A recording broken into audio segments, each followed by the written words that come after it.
al punto 1, consideramos sobre varios criterios didácticos que creemos que son importantes tener en cuenta a la hora de construir una práctica educativa emancipadora, la cual posibilite garantizar los derechos, especialmente a la participación infantil, teniendo en cuenta al niño como sujeto de derecho y no un objeto.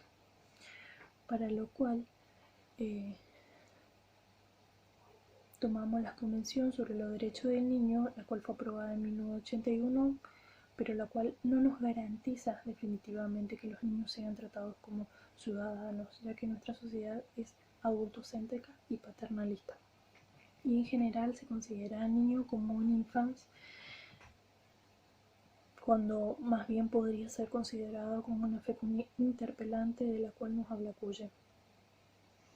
Para esto proponemos respetar en todo trato con niños y niñas en todas las decisiones didácticas. Tomamos el artículo 12 y 13 de la Convención, la cual nos garantiza la libertad de expresión, y el artículo 14 que establece el derecho a la libertad de pensamiento, así como también el derecho al juego recreativo, a la opinión, a ser oído y a la integración personal.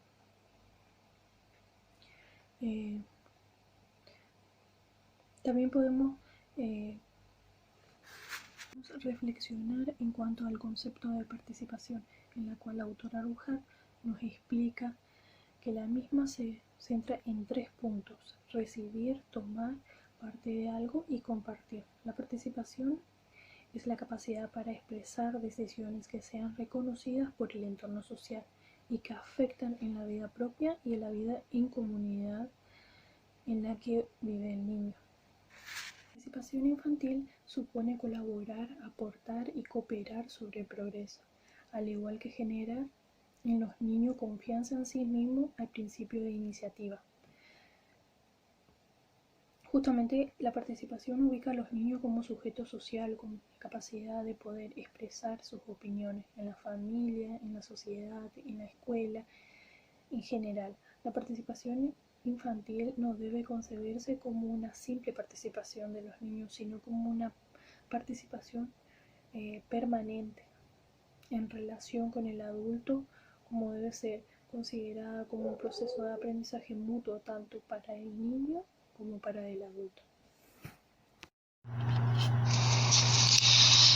Por otro lado, nos resulta apropiado el aporte de Roger Hart, quien nos enseñó que debemos aceptar a los niños como personas activas socialmente, lo que nos implica hacer algo con sus reivindicaciones y poder cuestionarnos si la sociedad es realmente un espacio de participación para todos, teniendo en cuenta la escalera de la participación, la cual va de la manipulación a la participación real en la cual nos deberíamos enfocar. Para poder construir esta práctica educativa debemos pensar en una educación emancipadora desde los primeros meses de vida del niño, como lo menciona Freire, en una pedagogía fundada en la ética, en el respeto a la dignidad y en la propia autonomía del educando, desde un modelo didáctico alternativo, el cual tiene como finalidad educar el enriquecimiento y el conocimiento de los alumnos, que conduzca a una visión más compleja y crítica de la realidad. Asimismo, debemos pensar en el educando como un niño rico, donde trabajemos desde sus potenciales y no desde sus carencias, donde el niño pueda construir su subjetividad en relación con un otro y consigo mismo, para lo cual debemos tener en cuenta los lugares y los tiempos que le ofrecemos para la palabra, para que los niños puedan expresarse y habilitar esos procesos de subjetividad. Nos corresponde revisar las propuestas curriculares, modificarlas, adaptándolas al contexto actual en el que se ve inmerso el niño, abordando los potenciales afectivos, comunicativos y moral desde la socialización política, como nos indica Sara Alvarado. También creemos pertinente para las prácticas la formación en valores y ciudadanía de niños y jóvenes desde una perspectiva de la socialización política, que nos remite como marco obligado al desarrollo humano a un debate de liberación y en cuanto al proceso de constitución de la subjetividad individual y la identidad colectiva tiene un carácter histórico y contextuado y depende entonces de las condiciones materiales y culturales, de la calidad de las interacciones y de la calidad de los procesos de formación. Los niños llegan a un mundo ya instituido que existía antes que ellos nacieran. También en su infancia o en su juventud tienen la opción de repetir lo instituido, articulándose a la lógica del mercado paradigmática en la constitución de lo social en esta época, o bien puede crear, resignificar, transformar, instituir nuevas realidades que acerquen la sociedad a una realidad más humana, desde la crítica y desde su capacidad de acción colectiva. Creemos además y afirmamos que la inclusión del juego en las prácticas pedagógicas, como menciona Vygotsky, en su teoría constructivista propone que a través del juego el niño construye su aprendizaje y su propia realidad social y cultural jugando con otros niños, amplía su capacidad de comprender la realidad de su entorno social natural, aumentando continuamente lo que Vygotsky llama la zona de desarrollo próximo. Además, Sarlé nos enseña que el juego le permite al niño conocer su mundo, descubrir su cuerpo, conocer a otras personas y relacionarse con esta, desarrollar vocabulario e imitar roles de adultos. Como lo menciona la autora Patricia Sarlé, en el cual ella hace referencia al juego que es primordial en la infancia, mencionamos a Karl Marx, que él también lo retoma y afirma que la participación del niño en el jugar implica fomentar la imaginación, la creatividad, el placer, la construcción del cuerpo, la interacción con el otro y la incorporación de objetos. Para Zabalza, el niño de 0 a 6 años, es decir, por encima de todo, es descubridor, es una curiosidad multinivel, perceptiva y sensorial motriz, táctil y experiencial. Va descubriendo el mundo y se está descubriendo a sí mismo. En cuanto a la participación infantil, Oyuelo nos hace reflexionar en el aprender con los niños, el escuchar, observar y educar.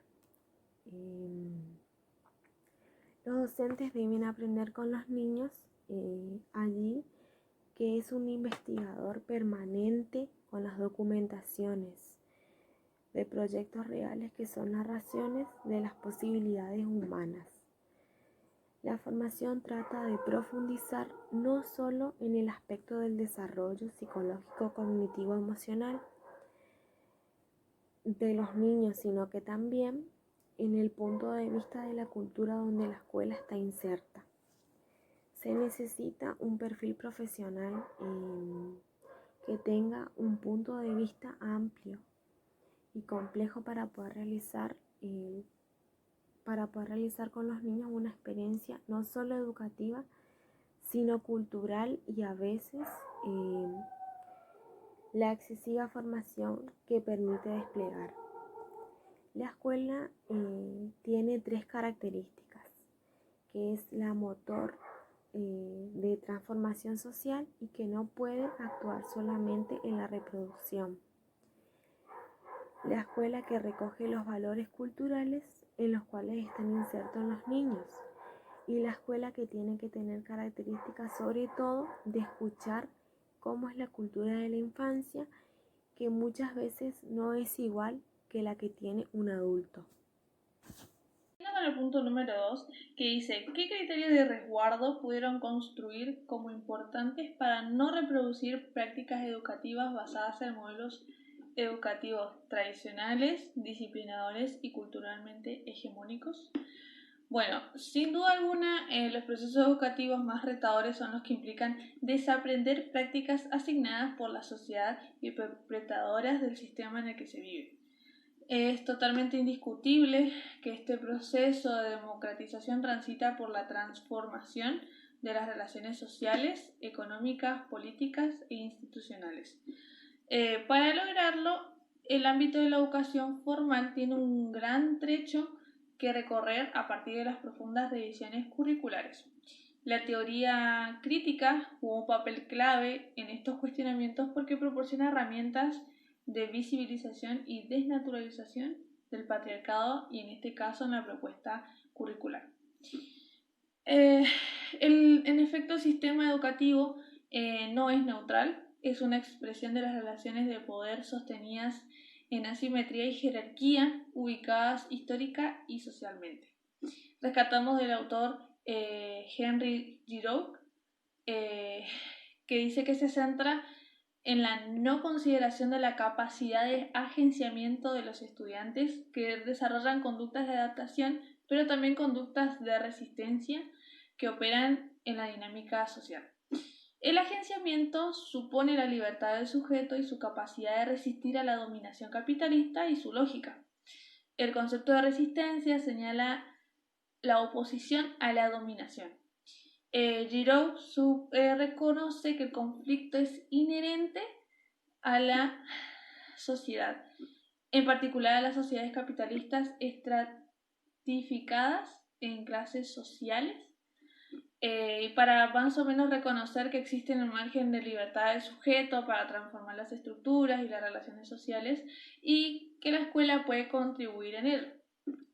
Así como existe una cultura hegemónica que la escuela transmite, también hay una cultura contrahegemónica de resistencia a la dominación.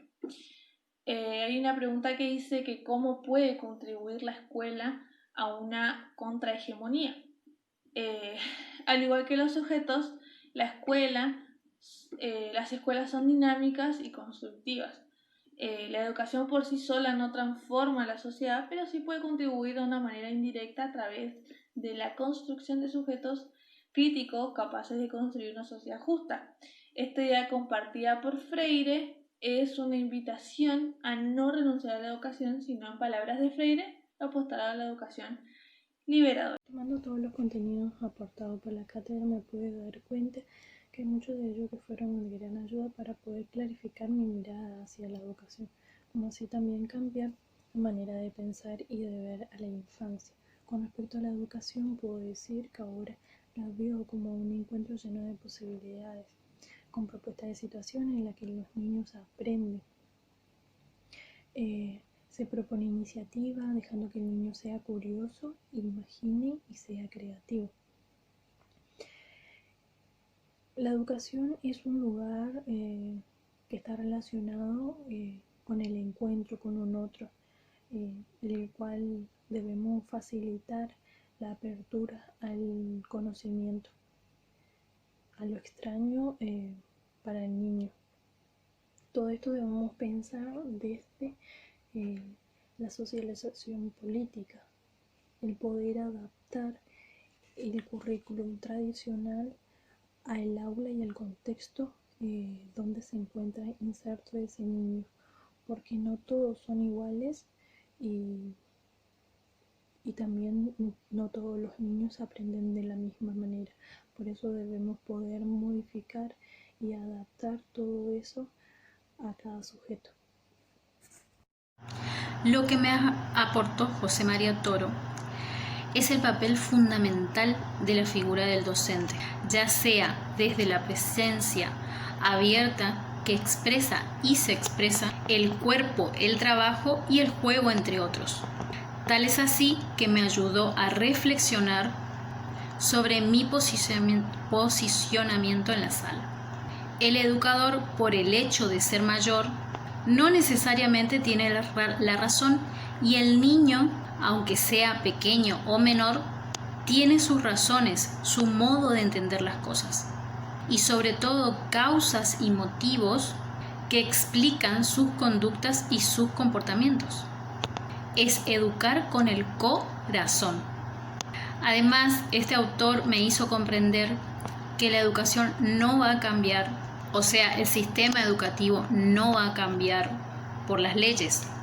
Lo hará cuando se modifiquen nuestra actitud y proceder como docentes. Asimismo, me enseñó una nueva mirada hacia los estudiantes para que no sean vistos como sujetos u objetos curriculares, sino como una presencia. Esta mirada se extiende al rol docente y a nuestra relación que establecemos con los alumnos. Los aportes trabajados en la cátedra me resultaron significativos, ya que pude ver una mirada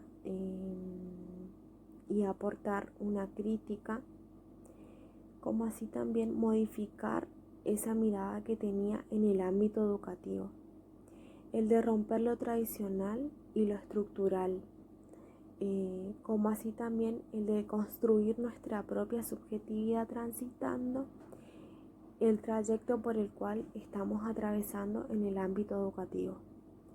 Nuestra mirada es en no centrarnos siempre en lo tradicional, sino que cambiando, porque es eso lo que necesita nuestra educación. En nuestra educación e instituciones, un cambio para bien, ya que pueda presentarse socialmente, en el cual pueda formar a ciudadanos en una perspectiva de debate, liberación y capacidad. Siguiendo con el punto número 3, dice qué aportes trabajados en la cátedra les posibilitó modificar miradas sobre sí mismos, sobre los otros, sobre la educación infantil y hoy la educación superior. Hay un autor que desde el momento cero que lo tocamos en la cátedra, a mí me marcó un antes y un después. Vale resaltar que este punto en sí es desde una perspectiva totalmente personal, así que hablo por mí. Este autor es José María Toro, habla sobre educar con corazón o corazón, y hay un capítulo, no sé si llamarlo capítulo en específico, que me encantó y que lo implementé en mi vida diaria y lo implemento hasta el día de hoy, que es la presencia. Hay una parte que habla de que cada vez que un niño o niña sonría, está diciéndome que soy feliz estando aquí contigo, o sea, así textual.